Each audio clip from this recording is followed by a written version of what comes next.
So what I'm going to have you do is you're just going to put your feet together just as mine are, like that. Your arm's going to be down your sides. So if you don't mind sticking like one step forward a little bit. Perfect. All right. So what I'm going to have you do is you see the tip of my finger here? Yeah. You're going to follow the tip of my finger with your eyes. Your head is going to stay just as it is right now. I'm going to move it a couple of times in front of your face. So just keep trying to track the tip of my finger as much as you can. If you need to blink as many times as you need. Does that make sense? Yeah. Okay. All right. Can you see the tip of my finger here? Yeah.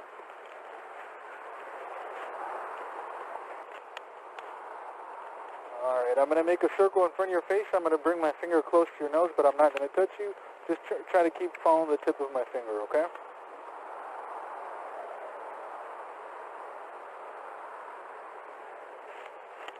All right. One more time.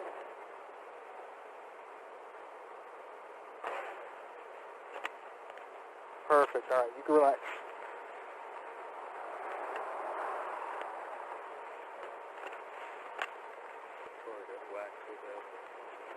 Yeah, you guys are both actually really lucky that the crash wasn't a lot more serious than it was in terms of injuries. Because there's crashes that I've been to a lot less damage than this, where people have turned out more seriously injured. So the next test that I'm going to have you do is fairly simple. I'm going to give you 3 different instructions. What you're going to do is you're going to start off with your feet together just as mine are. Your arms are going to be down your sides.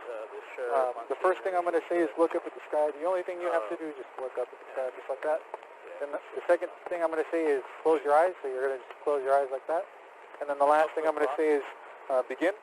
Once I say begin, the only thing you have to do is estimate 30 seconds inside of your 30 seconds have passed. Open your eyes. Just say the word stop verbally. That way I know you're done with the test. All this test is designed to do is just test your internal clock. Nothing else. So do you have any questions about the test itself before we begin it? Okay. Do you understand the test?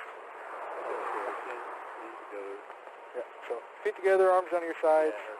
You're going to look up at the sky, and then you're going to close your eyes, and then I'm going to say begin. And then once you think the 30 seconds have passed, just open your eyes, look at me, and say the word stop verbally.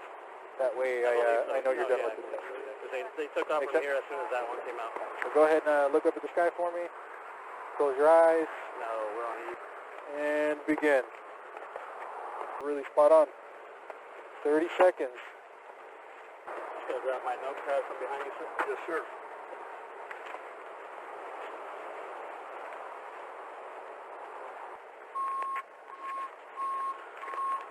Do you think you're physically able to balance on one foot or another? No. Okay. Yeah, I don't want you to injure yourself if you can't.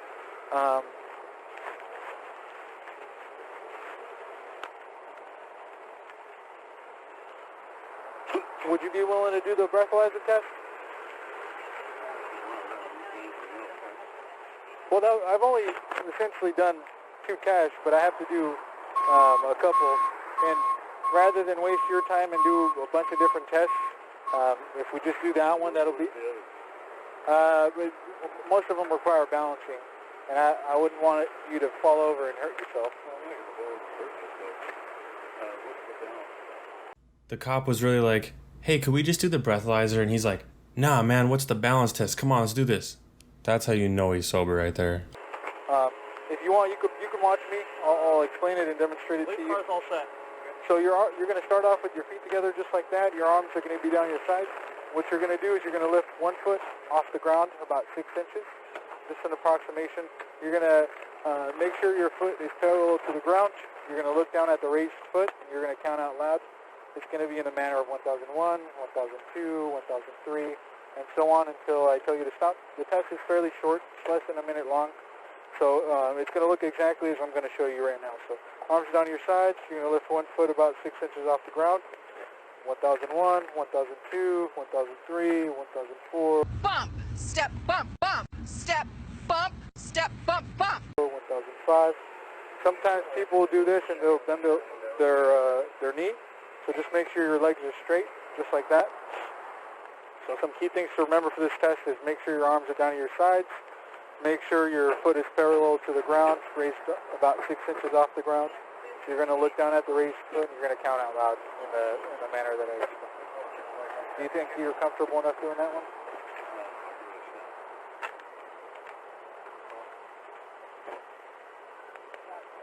So, you can't grab onto the patrol car though. He just tried grabbing the car on a balance test? Whew, not looking good for our boy. So you could try both feet out if you want. I'll let you start. You can try the test with both feet.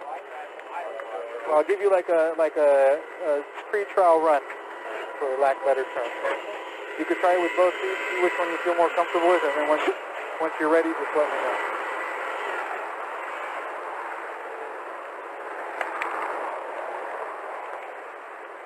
Are you sure you could complete the test? Okay. Because I really don't want you to fall over and hurt yourself. That's the last thing I want. Right, but that defeats the whole purpose of the test, grabbing onto a patrol car.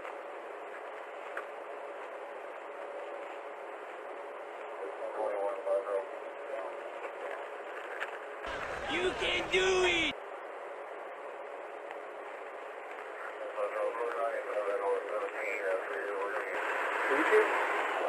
You seem pretty shaky on your legs, and I don't want you to fall over. So. Well, I'm not going to fall over. It's just a question.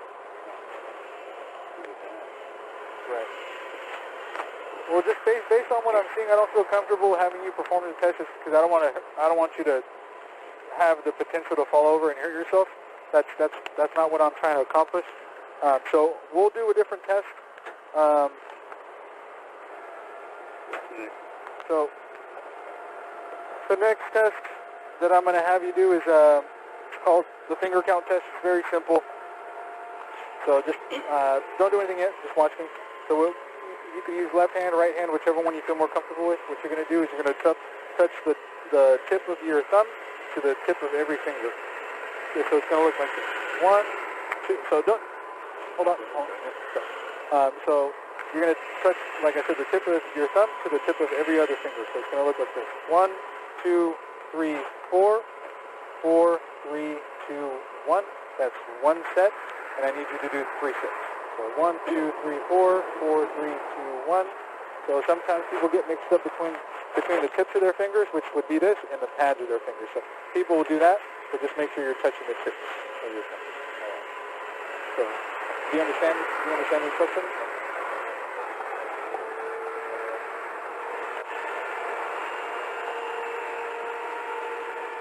So do you understand? Okay, perfect. Okay, so just make sure you're counting each time you touch your finger. So 1, 2, 3, 4, 4, 3, 2, 1. 1, 2, 3, 4, 4, 3, 2, 1. 1, 2, 3, 4, 4, 3, 2, and that's 3 sets, the way I explained it. Any questions before we start test? Okay. All right, so go ahead and stand up straight without leaning on the patrol car here. Okay. All right.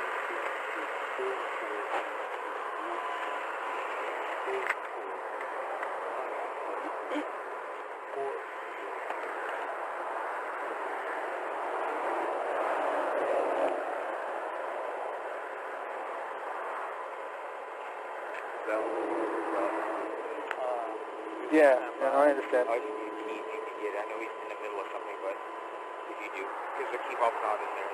He's almost done. Give me like 2 minutes. Okay.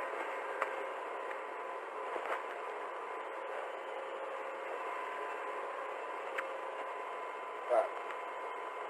Last one here. I'm just going to read this to you briefly. So, I am requesting that you take a preliminary alcohol screening test to further assist me in determining whether you're under the influence of alcohol. You may refuse to take this test. However, this is not an implied consent test, and if arrested, you will be required to give a sample of your blood or breath for the purpose of determining the actual alcoholic and drug content of your blood. So in regular terms, what that means is that I'm requesting that you take a breathalyzer test. It's a voluntary test. It's not a required test. In the case that somebody is arrested for driving under the influence, they are required to submit to a separate test. So sometimes where people get mixed up is when I ask them about this test, which is just generally the preliminary alcohol screening test, or otherwise known as the breathalyzer. is if somebody does that test, and then I determine that they're still under the influence, and I place them under arrest, then there's a separate chemical test that they're required to take. So it's 2 separate breath tests. Like I said, this one is voluntary. I'm requesting you do it, but like I said, you have the option. We did always do a test. Right. And But I passed all the tests. so Why are we doing that? so none of the tests are pass or fail. A lot of people actually think that they're pass or fail, but there's not. None of the tests are pass or fail. There's just different clues that I'm trained to look for when I'm having somebody do all these tests. And you have the right to refuse that test. But if you do, then I still ultimately have to make a determination of whether I think you're impaired based on your performance on all the other tests. So don't think that the tests were pass or fail at all. They're just clues that I look for in every test. Are you willing to do the breathalyzer test? I don't think so. We did always do a test. And I'm going to go home. Right. No, I understand you want to go home. I understand that you want to go home, but you got to understand from my standpoint, right? You're involved in a crash. Right. I smell alcohol coming from your breath. I can see you're very unsteady on your feet. So you see where it's concerning to me? Right. I understand what you told me, but on my end, you also got to look at from my end. I smell the alcohol on your breath. I see how unsteady you are on your feet, and I understand you're telling me that. You also got to understand, from my perspective, there's still a job that I have to do. Does that make sense? No. Okay. Hello? Hey. So with that being said, are you comfortable doing the breathalyzer test or no? That's a typical Pelosi, not taking accountability for your own actions. Somewhere Nancy's saying, this is a setup. I mean, the guy is literally drunk off his ass. He doesn't want to do a breathalyzer. He doesn't want to retake the test that he just failed that gave away that he was drunk to the police. He's sitting there saying he wants to go home. He's complaining, even though he was the one that crashed his car because he got behind the wheel after getting intoxicated. If this were a Trump, believe me, the media would be all over this. I know they're covering it because they want the clicks, but they're not holding him accountable. They never hold him accountable. His punishment was 5 days in jail, 3 years probation, so he'll have the police looking after him for a while. I want to hear from you guys in the comment section down below. What do you guys think of Paul Pelosi getting a DUI? Don't forget to leave a like if you enjoyed this video and subscribe for more content just like this. I'll see you in the next one.